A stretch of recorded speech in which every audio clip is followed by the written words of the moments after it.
Welcome back to our channel Chandra's home world.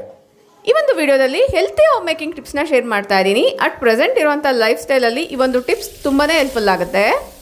ವಿಡಿಯೋನ ಎಲ್ಲೂ skip ಮಾಡಿದ್ರೆ ಕೊನೆವರೆಗೂ ನೋಡ್ತಾ ಹೋಗಿ. ವಿಡಿಯೋ ಕೊನೆಯಲ್ಲಿ ಕೆಲವೊಂದು ಶಾಪಿಂಗ್ ಐಡಿಯಾಸ್ನ ಕೂಡ ನೀವು ಇಲ್ಲಿ ನೋಡ್ಬೋದು. ಇನ್ನು without delay let start the video ನೋಡೋದಕ್ಕಿಂತ ಮುಂಚೆ ನೀವೇನಾದರೂ ನಮ್ಮ ಚಾನಲ್ನ ಫಸ್ಟ್ ಟೈಮ್ ವಿಸಿಟ್ ಮಾಡ್ತಾ ಇದ್ರೆ ಈಗಲೇ ಸಬ್ಸ್ಕ್ರೈಬ್ ಮಾಡಿಕೊಂಡು ಪಕ್ಕದಲ್ಲಿರುವಂಥ ಬೆಲ್ ಐಕನ್ನ ಕ್ಲಿಕ್ ಮಾಡಿ. ಬೆಲ್ ಐಕನ್ ಕ್ಲಿಕ್ ಮಾಡಿ ಆಲ್ ಆಪ್ಷನ್ ಕ್ಲಿಕ್ ಮಾಡೋದ್ರಿಂದ ನಾನು ನೆಕ್ಸ್ಟ್ ವಿಡಿಯೋ ಹಾಕಿದ ಕೂಡಲೇ ನಿಮಗೆ ನೋಟಿಫಿಕೇಶನ್ಸ್ ಅನ್ನೋದು ಬರುತ್ತೆ. ನೀವೇ ಫಸ್ಟಾಗಿ ನಾವು ವಿಡಿಯೋಸ್ನ ನೋಡ್ಬೋದು. Without delay let start the content. ಮಧ್ಯಾಹ್ನದ ಮೇಲೆ ಈ ಒಂದು ವ್ಲಾಗ್ನ ಸ್ಟಾರ್ಟ್ ಮಾಡ್ತಾ ಇದ್ದೀನಿ. ಮಧ್ಯಾಹ್ನ ಊಟಕ್ಕೋಸ್ಕರ ಮುದ್ದೆ ಹೀರೆಕಾಯಿ ಬಸ್ಸಾರು ಮಾಡಿದ್ದೆ. ಬಸ್ಸಾರನ್ನ ಯಾವ ರೀತಿ ಮಾಡೋದು ಅಂತ ಈಗಾಗಲೇ ನಾನು ರೀಸೆಂಟಾಗಿ ಒಂದು ವೆಯ್ಟ್ ಲಾಸ್ ಬಗ್ಗೆ ಕೆಲವೊಂದು ರೆಸಿಪೀಸ್ನ ಶೇರ್ ಮಾಡಿದ್ದೆ. ಆ ವಿಡಿಯೋದಲ್ಲಿ ನೀವು ಡೀಟೇಲ್ ಆಗಿ ನೋಡ್ಬೋದು. ಐ ಕಾರ್ಡಲ್ಲಿ ಕೂಡ ಲಿಂಕ್ನ ಕೊಡ್ತೀನಿ, ಚೆಕ್ ಮಾಡಿ. ಬಸ್ಸಾರು ಡಯಟ್ ಮಾಡೋವಂಥವ್ರಿಗೆ ಅಥವಾ ಡಯಟ್ನ ಬ್ಯಾಲೆನ್ಸ್ಡ್ ಆಗಿ ಇಟ್ಕೊಳ್ಬೇಕು ಅಂತ ಅಂದ್ಕೊಳ್ಳೋರಿಗೆ ಒಂದು ಒಳ್ಳೆ ರೆಸಿಪಿ ಅಂತಲೇ ಹೇಳ್ಬೋದು.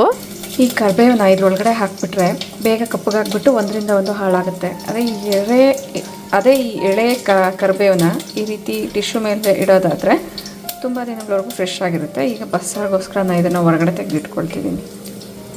ಬಸ್ಸಾರು ರೆಸಿಪಿಯಲ್ಲಿ ಹಸಿ ಕರಿಬೇವಿನ ಸೊಪ್ಪು ಒಂದು ಮೇನ್ ರೋಲ್ನ ಪ್ಲೇ ಮಾಡುತ್ತೆ. ಇದರಿಂದ ಟೇಸ್ಟ್ ತುಂಬಾ ಚೆನ್ನಾಗಿ ಬರುತ್ತೆ. ಕಿಚನ್ ಸದಾ ನೀಟಾಗಿರೋದಕ್ಕೋಸ್ಕರ ಅಡುಗೆ ಮಾಡಬೇಕಾದ್ರೇ ನಾನು ಕೆಲವೊಂದು ಟ್ರಿಕ್ಸ್ನ ಫಾಲೋ ಮಾಡ್ತೀನಿ. ಅದು ಏನು ಅಂತ ಇಲ್ಲಿ ನೀವು ಒನ್ ಬೈ ಒನ್ ನೋಡ್ತಾ ಹೋಗ್ತೀರಾ. ತರಕಾರಿ ಕಟ್ ಮಾಡಬೇಕಾದ್ರೇ ವೇಸ್ಟ್ ಎಲ್ಲ ಹಾಕೊಳ್ಳೋದಕ್ಕೋಸ್ಕರ ಒಂದು ಪ್ಲೇಟ್ನ ಇಟ್ಕೊಂಡ್ರೆ ಕೌಂಟರ್ ಎಲ್ಲ ಕೂಡ ಗಲೀಜಾಗ್ದಿರ ಇರುತ್ತೆ. ತರಕಾರಿನ ತಂದಾಗ ಡೈರೆಕ್ಟಾಗಿ ನಾವು ಫ್ರಿಜ್ಜಲ್ಲಿ ಇಡ್ದಿರ ಫ್ರಿಜ್ ಒಂದ್ಸರಿ ಕ್ಲೀನ್ ಮಾಡಿಕೊಂಡು ಆಮೇಲೆ ತರಕಾರಿನ ಕ್ಲೀನ್ ಮಾಡಿಕೊಂಡು ನೀಟಾಗಿ ಜೋಡಿಸ್ಕೊಳ್ಳೋದಾದರೆ ತರಕಾರಿ ತುಂಬ ದಿನಗಳವರೆಗೂ ಫ್ರೆಶ್ ಆಗಿರುತ್ತೆ.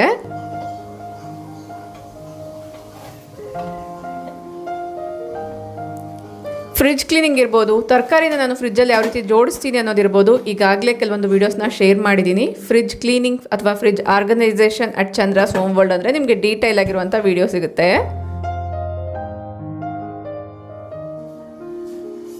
ಬಸ್ಸಾರು ಚೆನ್ನಾಗಿ ಕುದೀತಾ ಇದೆ. ಈಗ ನಾನು ಟೇಸ್ಟ್ನ ಚೆಕ್ ಮಾಡ್ತಾ ಇದ್ದೀನಿ. ಟೇಸ್ಟ್ ಕರೆಕ್ಟಾಗಿದ್ದರೆ ಸ್ಟವ್ನ ಆಫ್ ಮಾಡ್ಬೋದು. ಸ್ಟವ್ ಆಫ್ ಮಾಡೋದಕ್ಕಿಂತ ಮುಂಚೆ ನಾನು ಆಗಲೇ ಎಳೆ ಕರಿಬೇವನ್ನ ಏನು ತೆಗೆದಿಟ್ಟಿದ್ದೆ ಅದನ್ನು ಈ ಒಂದು ಸಾಂಬಾರಲ್ಲಿ ಹಾಕ್ತೀನಿ. ಇದರಿಂದ ಟೇಸ್ಟ್ ತುಂಬ ಚೆನ್ನಾಗಿ ಬರುತ್ತೆ. ಇದಂತನೇ ಅಲ್ಲ, ಒಬ್ಬಟ್ಟು ಸಾರು, ಒಬ್ಬಟ್ಟು ರಸ ಅಥವಾ ನಾರ್ಮಲ್ ರಸಗಳೆಲ್ಲನೂ ಮಾಡಿದಾಗ ಈ ರೀತಿ ಎಳೆ ಕರಿಬೇವಿನ ಸೊಪ್ಪು ಹಾಕೋದ್ರಿಂದ ಒಳ್ಳೆ ಟೇಸ್ಟ್ ಸಿಗುತ್ತೆ. ನಿಮ್ಮಲ್ಲಿ ಎಷ್ಟು ಜನ ಮುದ್ದೆ ಮಾಡ್ತೀರಾ ಅಂತ ನನಗೆ ಕಮೆಂಟ್ ಮಾಡಿ ತಿಳಿಸಿ. ಮುದ್ದೆ ಮಾಡುವಾಗ್ಲೂ ತೊಳಸ್ಬೇಕಾದ್ರೆ ಬಟ್ಟೆನ ಪಾತ್ರೆಗೆ ಹಾಕಿ ಕಾಲಲ್ಲಿ ಟೈಟಾಗಿ ಇಟ್ಕೊಂಡು ತೊಳಸ್ತಾ ಇರ್ತೀವಿ. ಬಟ್ ನಾನು ಪುಟ್ಟದಾಗಿರುವಂಥ ಒಂದು ಮೆಟ್ಕೋಲ್ನ ಮಾಡಿಸ್ಕೊಂಡಿದ್ದೀನಿ. ಅದರಿಂದ ಈ ರೀತಿ ವಿಡಿಯೋದಲ್ಲಿ ತೋರಿಸ್ತಿದ್ದೀನಲ್ಲ, ಮುದ್ದೆನ ತೊಳಸ್ಕೊಳ್ತೀನಿ. ಇದರಿಂದ ಕಾಲಲ್ಲಿ ಮುದ್ದೆನ ಮುಟ್ತಾ ಇದ್ದೀವಿ ಅನ್ನೋ ಫೀಲಿಂಗೂ ಇರಲ್ಲ. ಮುದ್ದೆ ನೀಟಾಗಿ ತೊಳಸ್ಕೋಬೋದು.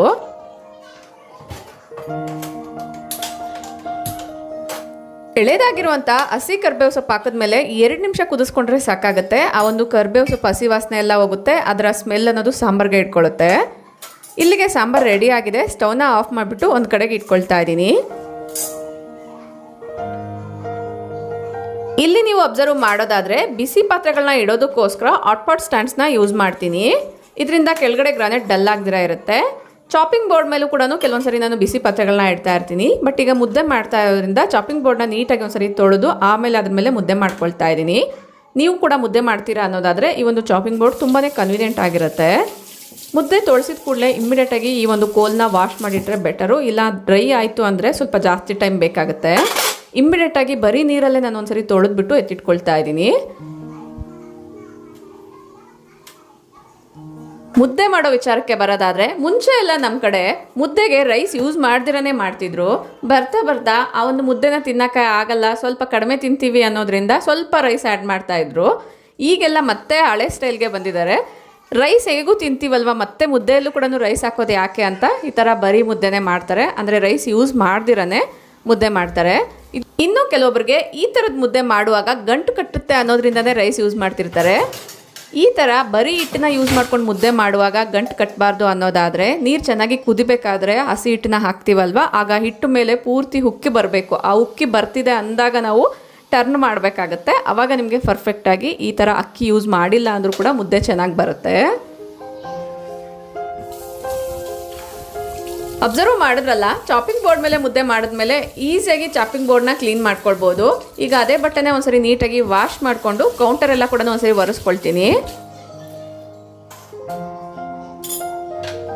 ಕೌಂಟರ್ ಮೇಲಿರುವಂಥ ಎಲ್ಲ ವಸ್ತುಗಳನ್ನ ಅದರ ಜಾಗದಲ್ಲಿ ಇಟ್ಬಿಟ್ಟು ಕೌಂಟರ್ನ ಒಂದ್ಸರಿ ಒರೆಸ್ಕೊಳ್ತೀನಿ. ಇಲ್ಲಿ ಅಬ್ಸರ್ವ್ ಮಾಡೋದಾದರೆ ಅಡುಗೆ ಮಾಡುವಾಗ ಯೂಸ್ ಮಾಡಿರುವಂತಹ ಗ್ಲಾಸ್ ಇರ್ಬೋದು, ಚಾಪಿಂಗ್ ಬೋರ್ಡ್ ಇರ್ಬೋದು, ಸಣ್ಣ ಸಣ್ಣ ಚಾಕುಗಳು, ಇದನ್ನೆಲ್ಲ ಕೂಡ ನಾವು ಡಿಶ್ ವಾಷಿಂಗ್ ಲಿಕ್ವಿಡ್ನ ಅಪ್ಲೈ ಮಾಡೇ ತೊಳಿತಿರ್ತೀವಿ. ಮೇಯ್ನಾಗಿ ತುಂಬ ಜಾಸ್ತಿ ಕೊಳೆ ಆಗಿದೆ, ಅಂದರೆ ಡೈರೆಕ್ಟಾಗಿ ಸ್ಟವ್ ಮೇಲೆ ಇಟ್ಟು ಅಡುಗೆ ಮಾಡಿದ್ದೀವಿ ಅನ್ನೋದಾದರೆ ಅಂಥ ಪಾತ್ರೆಗಳಿಗೆ ನಾವು ಲಿಕ್ವಿಡ್ಸ್ನ ಅಥವಾ ಪೌಡರ್ಸ್ನ ಹಾಕಿ ಕ್ಲೀನ್ ಮಾಡ್ಕೊಳ್ಬೋದು. ಅದು ಬಿಟ್ಟರೆ ಈ ರೀತಿ ಮೈನ್ಯೂಟು ಚಾಕುಗಳಿರ್ಬೋದು, ಚಾಪಿಂಗ್ ಬೋರ್ಡ್ಸ್ನೆಲ್ಲ ಕೂಡ ಇಮ್ಮಿಡಿಯೇಟಾಗಿ ಡೈರೆಕ್ಟಿಂದ ವಾಟರ್ ವಾಶ್ ಮಾಡಿದ್ರೆ ನೀಟಾಗಿ ಕ್ಲೀನ್ ಆಗಿಬಿಡುತ್ತೆ. ಇಲ್ಲಿ ಏನು ಹೇಳಬೇಕು ಅಂತ ಅಂದ್ಕೊಂಡಿದ್ದೀನಿ ಅಂದರೆ, ಈಗ ಬರ್ತಾ ಇರೋವಂಥ ಆಲ್ಮೋಸ್ಟ್ ಎಲ್ಲ ಲಿಕ್ವಿಡ್ಸು ಕೂಡ ಕೆಮಿಕಲ್ ಬೇಸ್ಡ್ ಆಗಿರೋದ್ರಿಂದ ಆ ಲಿಕ್ವಿಡ್ಸ್ನ ಹಾಕಿ ಪಾತ್ರೆ ತೊಳೆದಾಗ ಸರಿಯಾಗಿ ವಾಶ್ ಆಗಿಲ್ಲ ಅನ್ನೋದಾದರೆ ನೆಕ್ಸ್ಟ್ ಟೈಮ್ ನಾವು ಆ ಪಾತ್ರೆಗಳಿಂದ ಅಡುಗೆ ಮಾಡಿದಾಗ ಸೊ ಅದು ನಮ್ಮ ಬಾಡಿ ಒಳಗಡೆ ಇನ್ಕ್ಲೂಡ್ ಆಗಿ ಹೆಲ್ತ್ ಇಶ್ಯೂಸ್ ಆಗೋ ಚಾನ್ಸ್ ಜಾಸ್ತಿನೇ ಇರುತ್ತೆ. ಅದಕ್ಕೋಸ್ಕರ ಈ ಥರ ಗ್ಲಾಸು, ಪ್ಲೇಟ್ಸ್ ಇರ್ಬೋದು, ಚಾಕುಗಳು, ಚಾಪಿಂಗ್ ಬೋರ್ಡ್ಸ್ ಈ ಥರದ್ದನ್ನೆಲ್ಲ ನಾವು ಡೈರೆಕ್ಟಾಗಿ ನೀರಿಂದನೇ ತೊಳೆದ್ಬಿಟ್ಟು ಇಟ್ಕೊಳ್ಬೋದು. ಅಫ್ಕೋರ್ಸ್ ಈ ಥರ ತೊಳೆಯೋದ್ರಿಂದ ಶೈನಿಂಗ್ ಅಂತೂ ಬರಲ್ಲ. ಲಿಕ್ವಿಡ್ಸ್ನ ಯೂಸ್ ಮಾಡಿದಾಗ ಒಂದು ಶೈನಿಂಗ್ ಬರುತ್ತೆ. ಲಿಕ್ವಿಡ್ಸ್ ಯೂಸ್ ಮಾಡಿಲ್ಲ ಅನ್ನೋದಾದರೆ ವಾಟರ್ ಮಾರ್ಕ್ಸ್ ಅನ್ನೋದು ಇರುತ್ತೆ. ಆ ವಾಟರ್ ಮಾರ್ಕ್ಸ್ ಕೂಡ ಇರಬಾರ್ದು ಅನ್ನೋದಾದರೆ ಬಟ್ಟೆಯಿಂದ ಒರೆಸಿ ಇಟ್ಕೊಳ್ಬೋದು. ಈಗ ಊಟಕ್ಕೆ ಸರ್ವ್ ಮಾಡ್ತಾ ಇದ್ದೀನಿ. ಬಸ್ಸಾರು ಮಾಡಿದಾಗ ನಿಮ್ಗೇನಾದರೂ ನೆನಪಿದ್ರೆ ಕಮೆಂಟ್ ಮಾಡಿ. ಮುದ್ದೆಯಲ್ಲಿ ಈ ಥರ ಬೌಲ್ ರೀತಿ ಮಾಡಿಕೊಂಡು ಅದರಲ್ಲಿ ಸಾಂಬಾರು ಹಾಕ್ಕೊಳ್ತಿದ್ವಲ್ವ, ನಮ್ಮ ಹಿರಿಯರು ಆಲ್ಮೋಸ್ಟ್ ಎಲ್ಲರೂ ಇದೇ ಥರನೇ ಮಾಡ್ತಿದ್ರು. ನನಗೂ ಕೂಡ ತುಂಬ ನೆನಪಿದೆ. ನಮ್ಮ ಅಜ್ಜಿ, ನಮ್ಮ ಅಮ್ಮಮ್ಮ ಎಲ್ಲ ಕೂಡ ಇದೇ ಥರ ಮಾಡ್ತಿದ್ರು. ನಾನು ಆಗಾಗ ಒಮ್ಮೊಮ್ಮೆ ಈ ಥರ ಮಾಡ್ಕೊಳ್ತೀನಿ. ಮಧ್ಯಾಹ್ನ ಊಟ ಆದಮೇಲೆ ನೆಕ್ಸ್ಟ್ ಡೇ ಫಂಕ್ಷನ್ ಇದ್ದಿದ್ದರಿಂದ ಸ್ಕಿನ್ ಕೇರ್, ಏರ್ ಕೇರ್ ಎಲ್ಲನೂ ಮಾಡ್ಕೊಂಡಿದ್ದೆ. ಅದಕ್ಕೆ ಸಂಬಂಧಪಟ್ಟಿರುವಂಥ ವೀಡಿಯೋನ ಈಗಾಗಲೇ ನಾನು ಶೇರ್ ಮಾಡಿದ್ದೀನಿ. ಅದಕ್ಕೋಸ್ಕರ ಇಲ್ಲಿ ನಾನು ತೋರ್ಸೋಕ್ಕೆ ಹೋಗಿಲ್ಲ. ಈವ್ನಿಂಗ್ ದೀಪ ಹಚ್ಚೋದಕ್ಕಿಂತ ಮುಂಚೆ ಒಂದ್ಸರಿ ಕಸನ ಗುಡಿಸ್ಕೊಳ್ತಾ ಇದ್ದೀನಿ.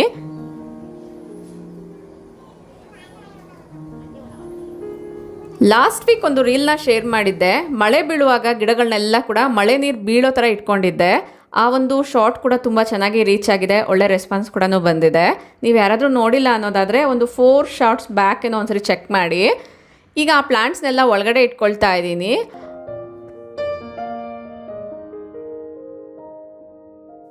ನನಗೆ ತುಂಬ ಜನ ಕೇಳ್ತಿರ್ತಾರೆ, ನಿಮ್ಮ ಮನೆಯಲ್ಲಿರುವಂಥ ಮನಿ ಪ್ಲಾಂಟ್ಸ್ನ ಯಾವ ರೀತಿ ಕೇರ್ ಮಾಡ್ತಾರೆ, ಯಾವ ರೀತಿ ಮೇಂಟೈನ್ ಮಾಡ್ತೀರಾ, ಕೆಲವೊಂದು ಟಿಪ್ಸ್ ಇದ್ದರೆ ಹೇಳಿ, ನಮ್ಮ ಮನೆಯಲ್ಲಿರುವಂಥ ಮನಿ ಪ್ಲಾಂಟ್ಸ್ ಸರಿಯಾಗಿ ಗ್ರೋ ಆಗ್ತಿಲ್ಲ ಅಂತ. ಮನಿ ಪ್ಲಾಂಟ್ಸ್ ಬಗ್ಗೆ ಈಗಾಗಲೇ ನಾನು ಒಂದು 2-3 ವೀಡಿಯೋಸ್ನ ಶೇರ್ ಮಾಡಿದ್ದೀನಿ. ಮೇ ಬಿ ನೀವು ಹೊಸಬ್ರು ಅಂತ ಅನಿಸುತ್ತೆ. ಒಂದ್ಸರಿ ಗಾರ್ಡನಿಂಗ್ಗೆ ಸಂಬಂಧಪಟ್ಟಿರುವಂಥ ಪ್ಲೇಲಿಸ್ಟ್ನ ಚೆಕ್ ಮಾಡಿದ್ರೆ ಎಲ್ಲ ವೀಡಿಯೋಸು ಕೂಡ 1 by 1 ನೀವು ನೋಡ್ಬೋದು.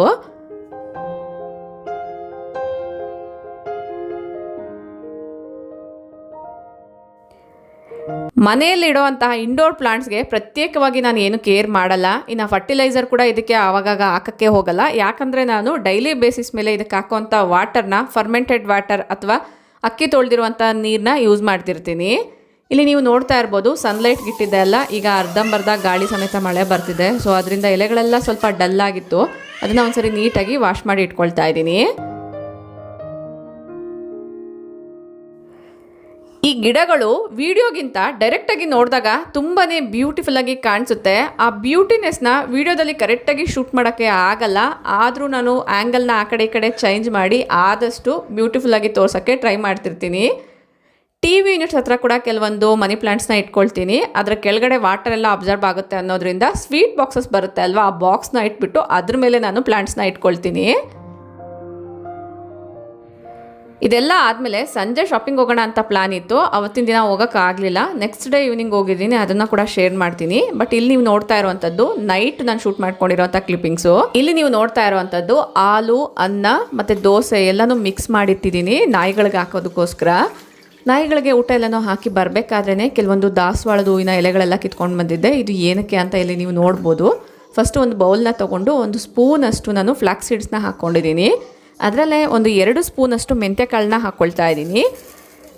2 ಪೋಸ್ಟ್ ಪ್ರೆಗ್ನೆನ್ಸೀಸಲ್ಲೂ ಕೂಡ ನನಗೆ ಲೈಟಾಗಿ ಸ್ಕ್ಯಾಲ್ಪ್ ಇಚ್ಚಿಂಗು ಮತ್ತು ಡ್ಯಾಂಡ್ರಫ್ ಅನ್ನೋದು ಲೈಟಾಗಿ ಕಾಣಿಸ್ಕೊಳ್ತಿತ್ತು. ಸ್ಕ್ಯಾಲ್ಪ್ ಅನ್ನೋದು ತುಂಬ ಇಚ್ಚಿ ಆಗ್ತಿತ್ತು. ಆ ಟೈಮಲ್ಲಿ ಸ್ವಲ್ಪ ತಲೆಗೆ ಬಟ್ಟೆ ಕೂಡ ಕಟ್ಟಿರ್ತಿದ್ವಲ್ವ, ಸೊ ಅದರಿಂದನೂ ಏನೋ ಗೊತ್ತಿಲ್ಲ. ಬಟ್ ತುಂಬ ರೀತಿಯ ಶಾಂಪೂಸ್ನ ಯೂಸ್ ಮಾಡಿದ್ರು ಕೂಡ ಜಸ್ಟ್ ಅದನ್ನು ಯೂಸ್ ಮಾಡಿದಾಗ ಮಾತ್ರನೇ ಕಂಟ್ರೋಲ್ ಆಗ್ತಿತ್ತು. ಸೊ ಅವಾಗಿಂದ ನಾನು ಈ ಒಂದು ನ್ಯಾಚುರಲ್ ವೇನ ಫೈಂಡ್ ಮಾಡ್ಕೊಂಡಿದ್ದೀನಿ. ಇದನ್ನೇ ಫಾಲೋ ಮಾಡ್ಕೊಂಡು ಬಂದಿದ್ದೀನಿ ಕೂಡ. ಈಗ ಯಾವಾಗಾದರೂ ವೆದರ್ ಚೇಂಜ್ ಆದಾಗ, ಸೀಸನಲ್ ಚೇಂಜಸ್ ಇದ್ದಾಗ ಮಾತ್ರನೇ ಸ್ಕ್ಯಾಲ್ಪ್ ಇಚ್ಚಿನೆಸ್ ಅನ್ನೋದು ಆಗುತ್ತೆ. ಆವಾಗ ನಾನು ಇಮ್ಮಿಡಿಯೇಟಾಗಿ ಈ ಒಂದು ಪ್ಯಾಕ್ನ ಹಾಕ್ಕೊಂಡ್ರೆ ಯಾವುದೇ ರೀತಿ ಇಚ್ಚಿಂಗ್ನೆಸ್ ಇರ್ಬೋದು, ಡ್ಯಾಂಡ್ರಫ್ ಅನ್ನೋದು ಪೂರ್ತಿ ಕಂಟ್ರೋಲ್ ಆಗಿಬಿಡುತ್ತೆ. ನೀವು ಈ ಥರದ ಪ್ರಾಬ್ಲಮ್ನ ಫೇಸ್ ಮಾಡ್ತಿದ್ರೆ ಒಂದ್ಸರಿ ಡೆಫಿನೆಟ್ಲಿ ಟ್ರೈ ಮಾಡಿ. ಇದಕ್ಕೆ ಸಂಬಂಧಪಟ್ಟಿರುವಂಥ ಪ್ರೋಟೀನ್ ಪ್ಯಾಕ್ ಅಂತ ಒಂದು ವೀಡಿಯೋನ ಶೇರ್ ಮಾಡಿದ್ದೀನಿ. ಆ ವಿಡಿಯೋನ ನಾನು ಡಿಸ್ಕ್ರಿಪ್ಷನಲ್ಲಿ ಕೊಟ್ಟಿರ್ತೀನಿ.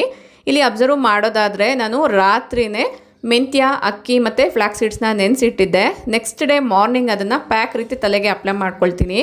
ಈ ಒಂದು ನೆನೆಸಿಟ್ಟಿರುವಂತಹ ಕಾಳುಗಳನ್ನ ರುಬ್ಬಬೇಕಾದ್ರೂ ಕೂಡ ನಾನು ಮೊಸರನ್ನ ಯೂಸ್ ಮಾಡ್ತೀನಿ. ಇದರಲ್ಲಿ ಬೀಟ್ರೂಟ್ ರಸನೂ ಹಾಕ್ಕೊಳ್ಬೋದು, ಅಲೋವೆರಾನ ಹಾಕ್ಕೊಳ್ಬೋದು.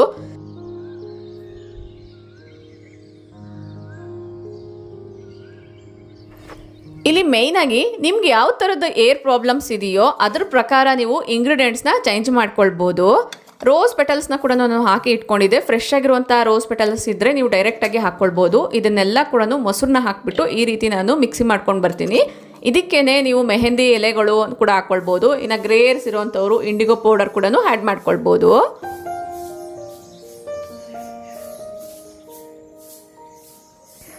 ಇಲ್ಲಿ ನೀವು ನೋಡ್ತಾ ಇರೋವಂಥದ್ದು ನೆಕ್ಸ್ಟ್ ಡೇ ಮಾರ್ನಿಂಗ್, ಅಂದರೆ ಫಂಕ್ಷನ್ ಇರೋವಂಥ ದಿನ ಬೆಳಗ್ಗೆನೇ ತುಂಬ ಪ್ಲೆಸೆಂಟ್ ಆಗಿದೆ ವೆದರು.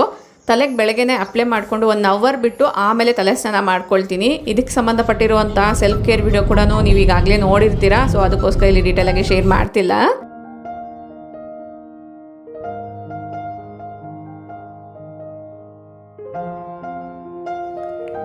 ಈಗಿರೋ ವೆದರಲ್ಲಿ ಒಂದು ಲಾಂಗ್ ಡ್ರೈವ್ ಹೋಗಿ ಬಂದರೆ ತುಂಬ ಪ್ಲೆಸೆಂಟ್ ಆಗಿರುತ್ತೆ ಅಲ್ವಾ, ಒಳ್ಳೆ ವಾತಾವರಣ ಅಂತಲೇ ಹೇಳ್ಬೋದು. ಇನ್ನು ಮನೆಯಲ್ಲೇ ಬ್ರೇಕ್ಫಾಸ್ಟ್ ಎಲ್ಲ ಪ್ಯಾಕ್ ಮಾಡ್ಕೊಂಡು ಹೋಗಿ ಆ ಒಂದು ನೇಚರಲ್ಲಿ ತಿನ್ನೋದಿದೆ ಅಲ್ವಾ, ಅದು ಇನ್ನೂ ಅದ್ಭುತ. ಬಟ್ ನಾವು ಈ ಟೈಮ್ ಅದನ್ನೇನು ಮಾಡಿಲ್ಲ. ಹಬ್ಬದ ಸೀಸನ್ ಆಗಿರೋದ್ರಿಂದ ನಿಮ್ಮಲ್ಲೂ ಕೂಡ ತುಂಬ ಶಾಪಿಂಗ್ ಪ್ಲಾನ್ಸ್ ಇರುತ್ತೆ. ನಿಮ್ಗೆ ಯಾರಾದರೂ ಯೂಸ್ ಆಗುತ್ತೇನೋ ಅನ್ನೋದ್ರಿಂದ ಶೇರ್ ಮಾಡ್ತಾ ಇದ್ದೀನಿ. ನಿನ್ನೆ ಕೂಡ ನಾನು ಇದಕ್ಕೆ ಸಂಬಂಧಪಟ್ಟಿರುವಂಥ ಒಂದು ರೀಲ್ನ ಕೂಡ ಪೋಸ್ಟ್ ಮಾಡಿದ್ದೆ. ಅದರ ಅಡ್ರೆಸ್ ಎಲ್ಲ ಕೇಳ್ತಾ ಇದ್ದೀರಾ. ಇದು ಇಲ್ಲಿ ನೋಡ್ತಿದ್ದೀರಲ್ವಾ, ಇಲ್ಲಿ ನೀವು ನೋಡ್ತಾ ಇದ್ದೀರಲ್ವಾ, ಇದು ಯಲಹಂಕ ಟು ದೊಡ್ಡಬಳ್ಳಾಪುರ ರೋಡಲ್ಲಿ ಬರುತ್ತೆ. ಒಂದೇನಹಳ್ಳಿ ಅನ್ನೋ ಒಂದು ಏರಿಯಾದಲ್ಲಿ ಮಹಾವೀರ್ ಗ್ರಾನೈಟ್ ಆಪೋಸಿಟ್ಟೆ ಬೆಂಗಳೂರು ಸ್ಟೋನ್ಸ್ ಅಂತ ಒಂದಿದೆ. ಇದ್ರ ಬಗ್ಗೆ ನಾನು ತುಂಬ ಸರಿ ಕೂಡ ಶೇರ್ ಮಾಡಿದ್ದೀನಿ. ಆಲ್ಮೋಸ್ಟ್ ಒಂದು 2 ವಿಡಿಯೋ ಇದ್ರ ಬಗ್ಗೆ ಮಾಡಿದ್ದೀನಿ. ನಮ್ಮ ಮನೇಲಿರುವಂಥ ತುಳಸಿ ಕಟ್ಟೆ ಕೂಡ ಇಲ್ಲೇ ತೊಗೊಂಡಿದ್ದು. ಕುಟಾಣಿ ಇರ್ಬೋದು, ಪಿಂಗಾಣಿ ವಸ್ತುಗಳಿರ್ಬೋದು, ವೈಟ್ ಸ್ಟೋನ್ ಇರ್ಬೋದು, marble stone, sandstone, reddish sandstone ಬರುತ್ತೆ ಅಲ್ವಾ, ಆ ಥರದ್ದೆಲ್ಲ ಕೂಡ ಇಲ್ಲಿ ಸಿಗುತ್ತೆ. ನೋಡ್ತಿದ್ದೀರಲ್ವಾ, ತುಳಸಿ ಕಟ್ಟೆ ಒಂದಕ್ಕಿಂತ ಒಂದು ಬ್ಯೂಟಿಫುಲ್ ಆಗಿದೆ.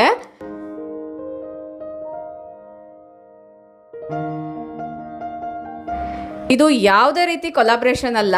ನಮ್ಮ ಹಸ್ಬೆಂಡ್ ಕನ್ಸ್ಟ್ರಕ್ಷನ್ ಬಿಸ್ನೆಸ್ ಮಾಡೋದ್ರಿಂದ ಇವ್ರ ಹತ್ರ ನಾವು ತುಂಬ ವರ್ಷಗಳಿಂದ ತುಂಬ ವಸ್ತುಗಳನ್ನ ತೊಗೊಂಡಿದ್ದೀವಿ. ಅದರ ಕ್ವಾಲಿಟಿ ಚೆನ್ನಾಗಿರೋದ್ರಿಂದ ನಾನು ಕೂಡ ಮನೆಗೆ ಕೆಲವೊಂದು ಐಟಮ್ಸ್ನ ಬೈ ಮಾಡ್ತಿರ್ತೀನಿ. ಸೊ ನಿಮ್ಮಲ್ಲಿ ಯಾರಿಗಾದ್ರೂ ಯೂಸ್ ಆಗುತ್ತೆ ಅನ್ನೋದ್ರಿಂದ ಶೇರ್ ಮಾಡ್ತಾ ಇದ್ದೀನಿ. ಇದಕ್ಕೆ ಸಂಬಂಧಪಟ್ಟಿರುವಂಥ ಒಂದು ಕಾಂಟ್ಯಾಕ್ಟ್ ನಂಬರ್ನ ನಾನು ಡಿಸ್ಕ್ರಿಪ್ಷನಲ್ಲಿ ಕೊಟ್ಟಿರ್ತೀನಿ. ಇಂಟ್ರೆಸ್ಟ್ ಇರೋರು ಚೆಕ್ ಮಾಡ್ಬೋದು. ನಾನು ಕೂಡ ಹಳೆ ಕಾಲದ ಒಂದು ನ್ಯಾಚುರಲ್ ಐಟಮ್ನ ತೊಗೊಳಕ್ಕೆ ಬಂದಿದ್ದೆ. ನಾನು ಏನು ತೊಗೊಂಡಿದ್ದೀನಿ ಅದಕ್ಕೆ ಸಂಬಂಧಪಟ್ಟಿರುವಂಥ ವಿಡಿಯೋ ಬೇಕು ಅನ್ನೋದಾದರೆ ಕಮೆಂಟ್ ಮಾಡಿ ತಿಳಿಸಿ.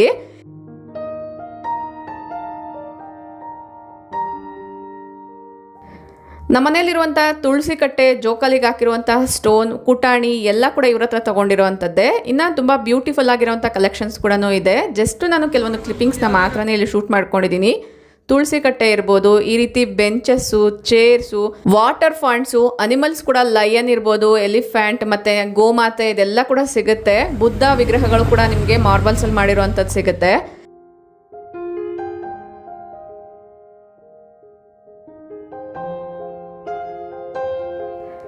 ಪೆಬಲ್ಸಲ್ಲೂ ಕೂಡ ಒಂದು 5-6 ರೀತಿ ವೆರೈಟೀಸ್ ಅನ್ನೋದು ಇತ್ತು.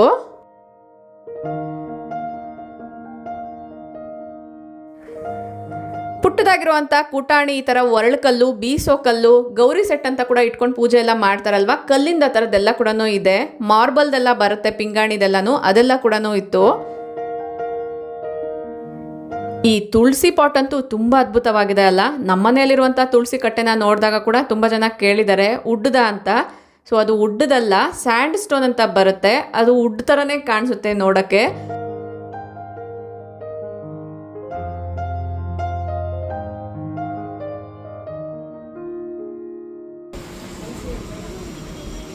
ನಿಮ್ಮಲ್ಲಿ ಯಾರಾದರೂ ಮನೆ ಕಟ್ಟಿಸ್ಕೊಳ್ತಾ ಇದ್ರೆ, ಹೊಸದಾಗಿ ತುಳಸಿ ಕಟ್ಟೆನ ತೊಗೊಳ್ಬೇಕು ಅಂತ ಅಂದ್ಕೊಂಡಿದ್ರೆ, ಗಜ್ಬೋ ಎಲ್ಲನೂ ಮಾಡಿಸ್ಕೊಳ್ಬೇಕು ಅಂತ ಅಂದ್ಕೊಂಡಿದ್ರೆ, ಈ ಒಂದು ಸ್ಟೋನ್ ಆರ್ಟ್ಸ್ ಹೆಲ್ಪ್ಫುಲ್ ಆಗುತ್ತೆ ಅನ್ನೋದ್ರಿಂದ ಶೇರ್ ಮಾಡಿದ್ದೀನಿ. ಈ ವಿಡಿಯೋ ಯಾವ ಥರ ಅನ್ನಿಸ್ತು ಅಂತ ನನಗೆ ಕಮೆಂಟ್ ಮಾಡಿ ತಿಳಿಸಿ. ಈ ವಿಡಿಯೋನ ಇಲ್ಲಿಗೆ ಎಂಡ್ ಮಾಡ್ತಾ ಇದ್ದೀನಿ. ಈ ವಿಡಿಯೋ ಇಷ್ಟ ಆದರೆ ಈಗಲೇ ಒಂದು ಲೈಕ್ ಮಾಡಿ, ನಿಮ್ಮ ಫ್ರೆಂಡ್ಸ್ ಆ್ಯಂಡ್ ಫ್ಯಾಮಿಲಿ ಜೊತೆಗೂ ಶೇರ್ ಮಾಡಿ. Thank you for watching. ನಮಸ್ತೆ.